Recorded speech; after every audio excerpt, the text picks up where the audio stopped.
దేవునికి సమస్త మహిమ కలుగునుగాక. వాక్యం వినుచున్న మిమ్మును దేవుడు బహుగా దీవించునుగాక. ఈరోజు మనం హృదయ కాఠిన్యం ఎంత ప్రమాదకరమైనదో తెలుసుకుందాం.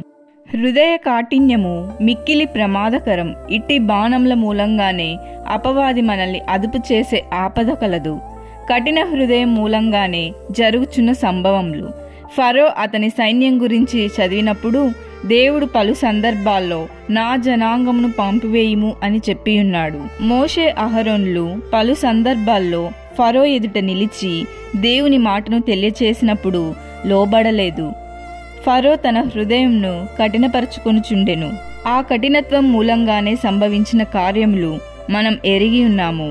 ఫరో అతని సైన్యములు ఎర్ర సముద్రంలో ముంచివేయబడి ఉన్నారు. వారు సంపూర్ణంగా నశింపచేయబడిరి. నాబాలు అను వ్యక్తి రాతి హృదయం, కఠిన హృదయం కలిగి సత్క్రియలు చేయలేదు. కానీ దావీదును అతను పంపబడిన మనుషులకు ఆకలితో ఉన్నవారికి ఆహారం ఇయ్యనటువంటి ఒక కఠిన హృదయం కలవాడు. నాబాలు యొక్క గొర్రెల కాపర్ల చుట్టూ దావీదు మనుషులు కావలిగా ఉన్నారు. రాత్రింబగళ్ళు వారి చుట్టూ ప్రాకారంగా ఉండిరి. వారికి ఉన్నది ఏదీ నష్టపడలేదు. మేలైన కార్యం చేసిరి. అటువంటి సత్క్రియలు చేసిన వారికి మేలు చేయకుండా ఉన్నటువంటి కఠినమైన హృదయంను కలిగి ఉండెను. 10 దినములైన తర్వాత నాబాలు చనిపోయెను.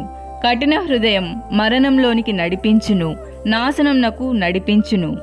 వాక్యం వినుచున్న దేవుని ప్రజలారా, ఇటువంటి కఠిన హృదయం మనం కలిగి ఉండకూడదు. పాత నిబంధన కాలంలో యెషయా గ్రంథం 6వ అధ్యాయం 9-10 వచనాల్లో యెషయా ప్రవక్త ద్వారా ప్రజలతో మాట్లాడుతున్న కార్యములను మనం చూస్తున్నాం. ఇదే వాక్యం మత్తయి సువార్తలో 13వ అధ్యాయం 13-15 వచనాల్లో ప్రభు అయిన యేసుక్రీస్తు ఇదే వాక్యం ఎత్తి మాట్లాడుచున్నాడు. మీరు వినుచున్నారు కానీ గ్రహించుటలేదు, మీరు చూస్తున్నారు కానీ దాన్ని గ్రహించలేకపోతున్నారు. దేవుడు వారితో ఏమి మాట్లాడుతున్నాడో దాన్ని ఎరుగని ప్రజలుగా జీవిస్తున్నారు. దేవుని వాక్యం గ్రహించలేనంత కష్టంగా, కఠినంగా ఉన్నందువలన కాదు, కానీ దేవుని వాక్యం అంగీకరించే హృదయం లేని వారిగా కనపడుచున్నారు. ఈ భూమి మీద ప్రతి ఒక్కరికి స్వతంత్రం ఇవ్వబడింది. దేవుని వాక్యాన్ని అంగీకరించుటకు మనస్సు ఉండవలెను. దేవుని వాక్యాన్ని అంగీకరిస్తే దాని ద్వారా అనేక ఆశీర్వాదాలు ఉన్నట్లుగా పరిశుద్ధ గ్రంథం బోధిస్తుంది. వారి హృదయం క్రొవ్వు పడినట్లుగా, వారి కన్నులు మూయబడినట్లుగా ఉన్నదని రాయబడి ఉంది. వీరు దేవుని కాని దేవుని వాక్యాన్ని కాని అంగీకరించే విధంగా లేని గర్విష్ఠులు. వీరందరూ కూడా సత్యమైన కార్యంను అంగీకరించుటకు సిద్ధము లేనివారు గనుక వారి ఇష్టంనకు దేవుడు వారిని విడిచిపెట్టుచున్నాడు. హృదయం క్రొవ్వు పట్టుట అంటే అర్థమేమనగా వారి యొక్క జీవితంలో గ్రహింపలేని ఒక గర్వంను, ఒక మందగిల్లిన జీవితం అయి ఉన్నది. దేవుని మందిరంనకు వెళ్లేవారు కూడా కఠిన హృదయం కలిగి ఉంటున్నారు.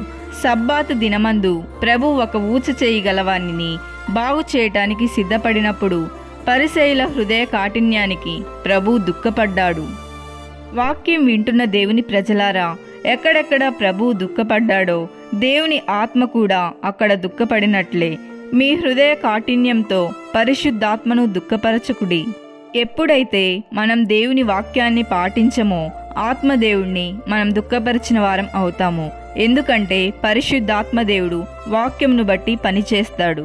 వాక్యం వినుచున్న దేవుని ప్రజలారా, దావీదు వలె మీరు కూడా ప్రభు దగ్గర నన్ను శుద్ధీకరించి శుద్ధ హృదయాన్ని కలగచేయమని ప్రార్థించండి. మీ హృదయం దేవుని చిత్తానుసారంగా చేయుటకు అప్పగించినప్పుడు మిమ్మును శుద్ధీకరించి పరిశుద్ధపరిచి మీ హృదయం దేవుని హృదయానుసారంగా మార్చును. ఆమెన్. మీరు మరిన్ని ఆత్మీయమైన విషయాలు తెలుసుకుంటకు మా యొక్క ఛానల్ను సబ్స్క్రైబ్ చేసి ఇతరులకు షేర్ చేయండి.